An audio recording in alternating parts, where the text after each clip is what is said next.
이 오래된 서랍 속에서요, 빛바랜 편지나 아니면 뭐 낡은 증명사진 같은 거 발견하고, 아, 이거 언제적이지? 하면서 잠시 이렇게 시간 여행 떠난 듯한 기분을 느껴보신 적 있으신가요? 오늘 저희는 그런 물건들하고는 좀 차원이 다른 아주 깊고 오래된 거의 뭐 200년 가까운 시간의 흔적을 따라가 보려고 합니다. 여러분 앞에 지금 그 나주 지역의 한 가문이거든요. 나주 정씨 사간공파의 정문찬 씨가 대대로 간직해온 고문서. 이 옛날 문서 목록이 쫙 놓여 있다고 한번 상상해 보세요.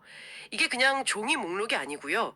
1756년, 그러니까 영조 임금 때부터 1145년 해방 바로 직전까지 한 가문의 삶, 그리고 그들이 살았던 시대를 아주 생생하게 보여주는 그런 창문 같은 자료라고 할 수 있죠. 네, 이번 시간에는 이 나주정시 정문찬 소장 고문서 목록, 이걸 통해서요, 그냥 먼지 쌓인 옛날 문서가 아니라 당시 사람들의 어떤 숨결, 사회가 어떻게 돌아갔는지, 그리고 역사의 구체적인 모습들, 이런 걸 어떻게 읽어낼 수 있는지 함께 좀 깊이 파헤쳐 보려 합니다. 준비되셨나요? 그럼 같이 한번 그 속으로 들어가 보시죠. 네, 반갑습니다. 말씀하신 대로 오늘 저희가 들여다볼 자료는 정문찬 씨 개인이 소장한 건데요. 이게 근데 단순한 개인사를 넘어서서 나주, 특히 그 남평 지역 사회의 역사를 담고 있는 아주 귀중한 문헌 묶음입니다. 시작이 1756년, 영조 32년이고요. 끝이 1945년, 쇼와 20년까지니까요. 와, 이게 무려 190년에 걸친 기록들이죠. 이런 문서들을 통해서 우리가 보통 큰 역사책에서는 잘 못 보는 거 있잖아요.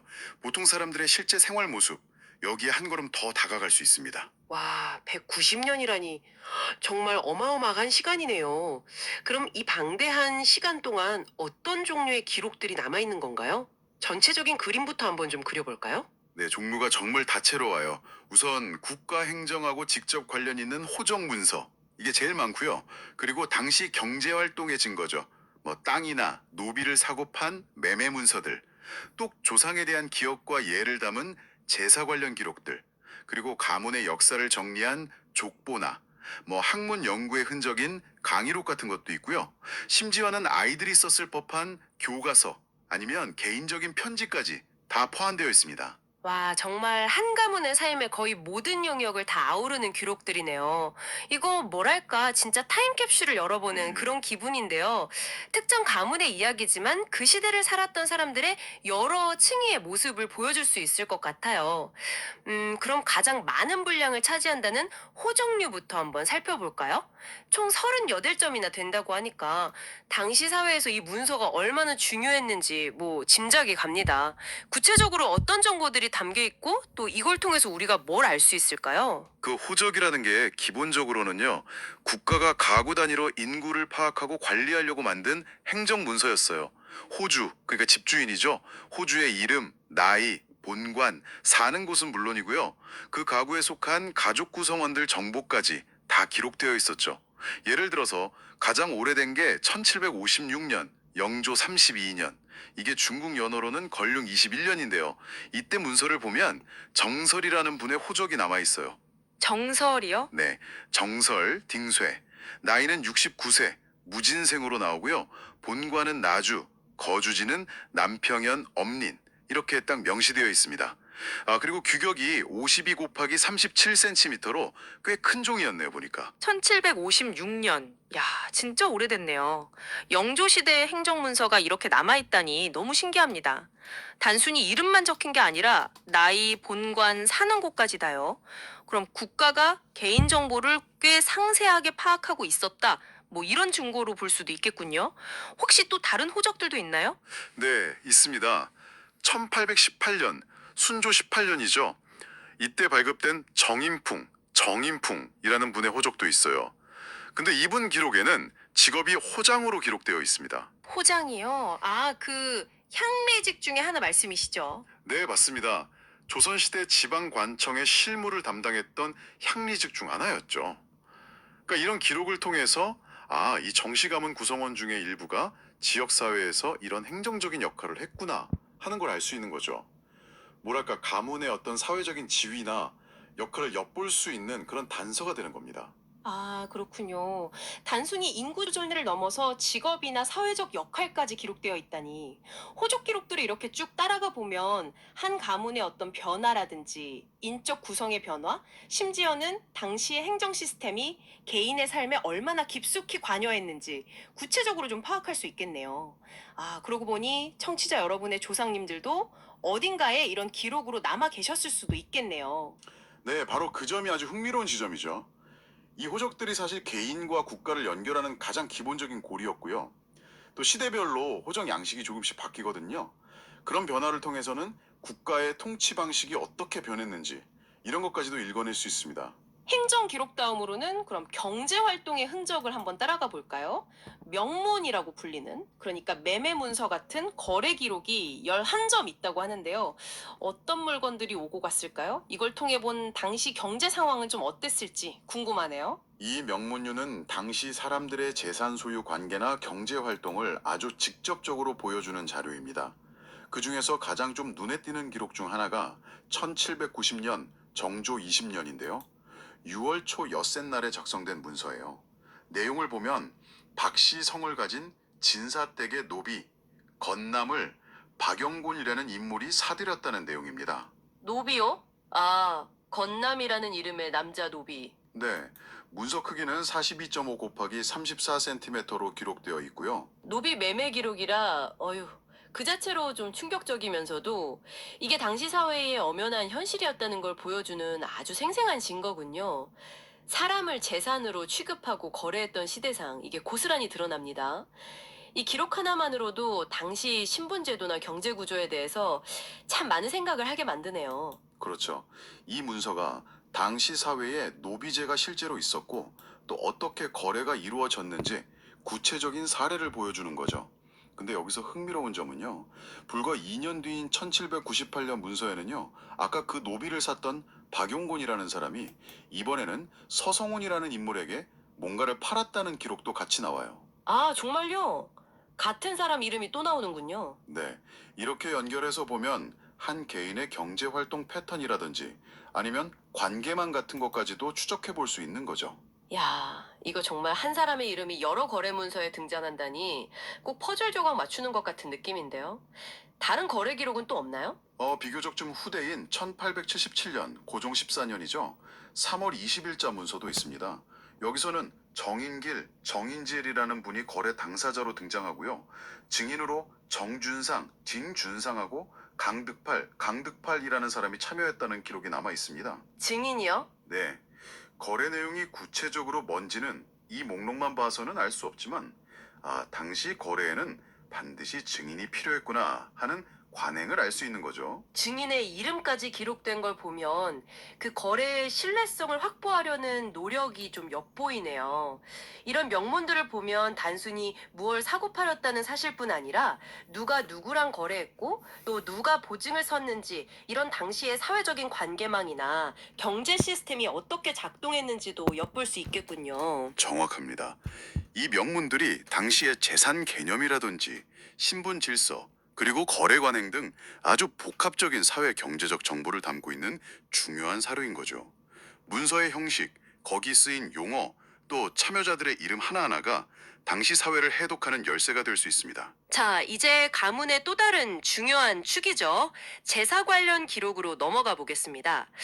조상을 기리는 의례는 가문의 정체성을 유지하는 데 아주 핵심적인 역할을 했을 텐데요. 어떤 문서들이 남아 있습니까? 네, 재래 관련 문서들도 꽤 많이 확인됩니다. 우선 정사목이라는 분의 묘지가 나주 남평면 노동리에 있다라는 신고서가 있어요. 조선시대에는 묘지를 쓰려면 관에 신고를 해야 했거든요. 그래서 이런 문서가 남은 거죠. 그리고 제사 때 신 앞에서 읽는 글, 제문하고 충문도 여러 점 남아 있습니다. 아, 제문이랑 충문이요. 근데 목록에 보니까 생각보다 크기가 꽤 크네요.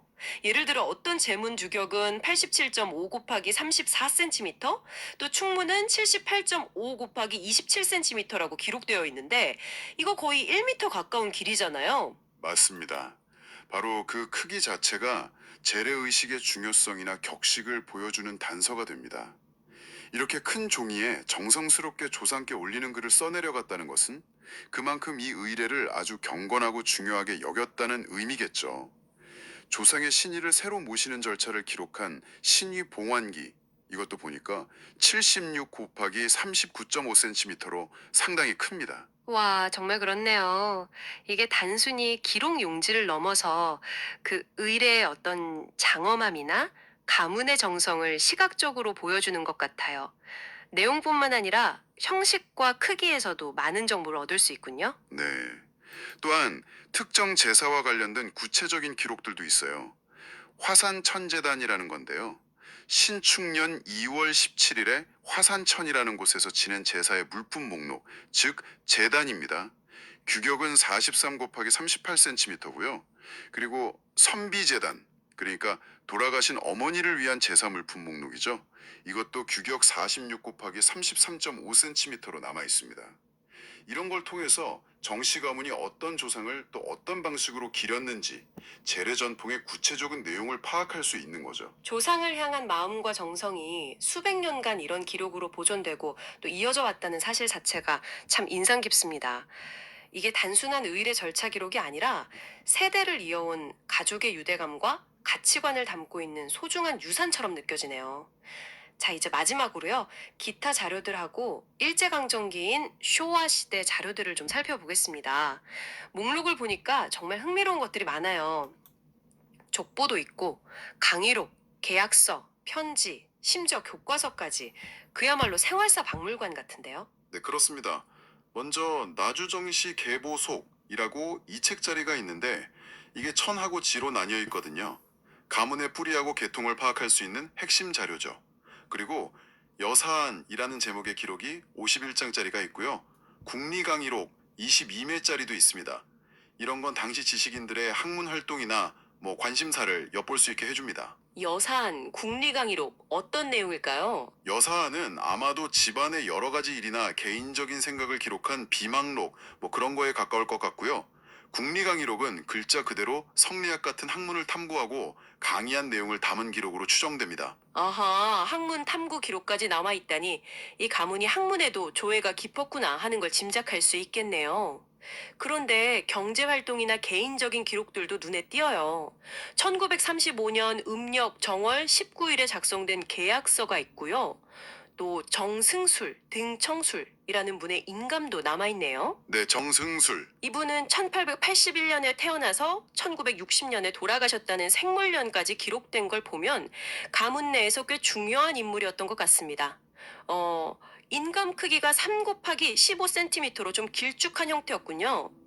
그리고 단기 4294년, 그러니까 1961년에 쓰인 편지까지 포함되어 있다니, 와, 정말 근현대사까지 아우르는 자료들이네요. 네, 그 정승술 씨의 이름은 다른 쇼화 시대 문서에서도 또 발견돼요.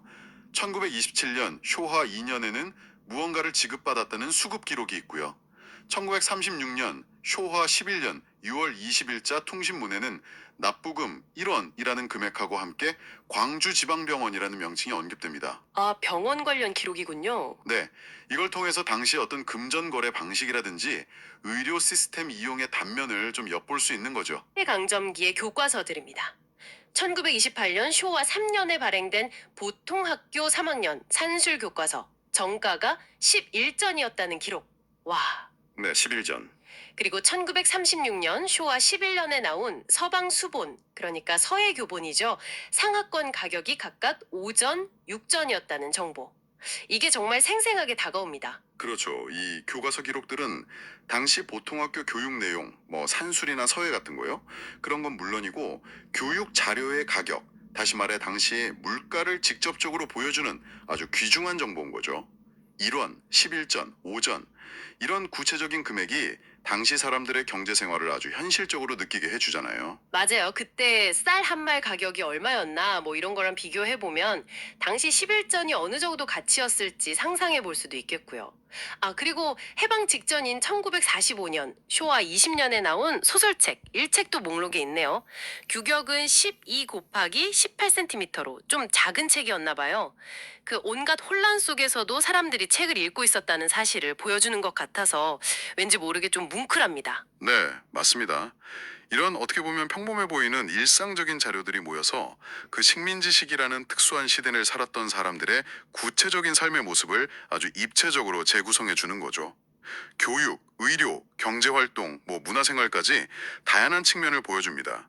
이 모든 기록이 있었기에 우리가 나주 정씨 가문 그리고 그들이 살았던 시대를 더 깊이 이해할 수 있게 되는 겁니다. 문서 목록이라는 이 창을 통해서요. 1756년부터 1945년까지 거의 190년이라는 시간을 넘나드는 아주 깊이 있는 여정을 함께 했습니다. 엄격한 국가 관리의 흔적이었던 호정 문서부터 때로는 좀 씁쓸한 현실을 보여줬던 노비 매매 계약서, 또 조상을 향한 경건함이 묻어나는 재래 기록, 그리고 아이들의 산술 교과서와 서예 교본까지 이 문서들은 단순히 과거의 사실을 나열하는 것을 넘어서 그 시대를 살았던 사람들의 어떤 고민과 기쁨, 일상의 숨결을 우리에게 고스란히 전달해 주었습니다. 그렇습니다. 이 고문서들은 박물관 유리상자 안에 그냥 갇혀있는 유물이 아니라 과거와 현재를 연결하는 살아있는 달이라고 할 수 있죠. 정문찬 씨와 그 선조들처럼 개인이 소중하게 간직하고 또 전승해온 이런 기록들이 있었기에 우리가 책 속의 딱딱한 역사가 아니라 실제 사람들의 삶으로 역사를 느낄 수 있는 것이죠. 아까 나왔던 정설, 정인풍, 박영곤, 정인길, 정사묵, 정승술 이런 이름들이 보여주듯이 기록 하나하나가 당시 사회의 행정, 경제, 문화, 교육 그리고 개인의 삶을 비추는 작은 거울과 같다고 생각합니다. 나 거대한 사건만으로 쓰이는 게 아니구나 하는 사실을 다시 한번 좀 깨닫게 됩니다. 오히려 평범한 사람들이 남긴 일상의 기록들, 그들의 출생과 사망, 재산 거래, 조상 제사, 자녀 교육 같은 아주 사적이면서도 동시에 사회적인 흔적들이 모여서 역사의 큰 흐름을 만들어가는 것이 아닐까요? 그들의 삶 자체가 바로 역사였던 거죠. 오늘 탐구를 마무리하면서 저절로 이런 질문이 좀 떠오르네요.